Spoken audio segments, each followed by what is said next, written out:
I remember I was at the Bible study recently. The child asked a very curious question based on what the pastor has said before. The pastor said that God is going to espouse the children of Israel, now referring to the Christians in modern semblance of Christianity. The question made me wow because the child was thinking about it. Why would God want to marry us? I thought about it in a totally different light because in the Jewish tradition, when a man wants to get married to a woman, the first thing he does is like comes to get engaged with her and makes the deal with her father. Then he goes away for a while. When he's coming back, he starts to act a bit of drama. This drama, what it entails is that he's going to go and plan to come back in the night, like literally like a thief, while the woman may or may not be prepared. Now, it's the responsibility of the bride to be prepared when the man comes to take her, so that she has everything that she needs set up. Her maids are ready to go with her. Usually, she has a couple of belongings that she takes from her father and all. What happens when the woman is not ready is that there's chaos, there is disorderliness. She's running out helter skelter to find what she had left behind.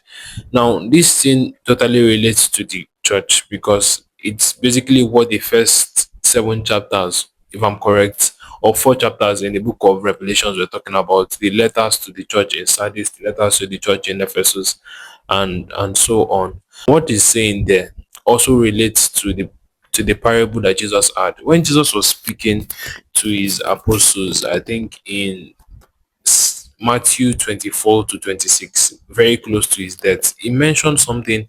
I think one of the last parables from him, he spoke about 10 virgins. Those are 10 brides. He was giving us the proportion of Christians that will be prepared for his coming when he's going to come. He said five were not prepared, they didn't have enough oil, five were prepared. What you need to first understand, because I said Christians, is that those five churches represent the ready church. The other five churches represent the unready church.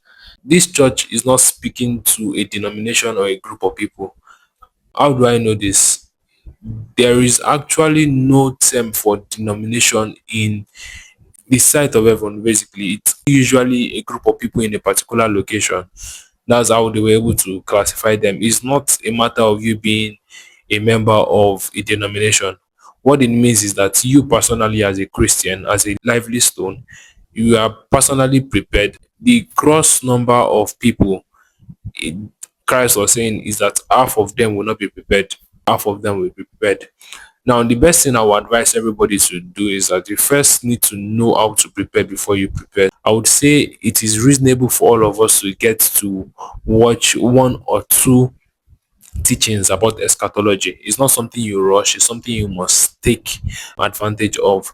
Learn about eschatology. Eschatology is the coming of Christ. Learn it from a seasoned teacher. One of the eschatology teachings I will recommend, I think I'll put a link to it in the description of the video, is a teaching by Reverend O.J. Ware, and he flogged it out on a 3-day seminar about eschatology. It brought out the light of what you need to do to be prepared for the coming of Christ. There are other people that have done those teachings. Dr. Miles Monroe has done something like that.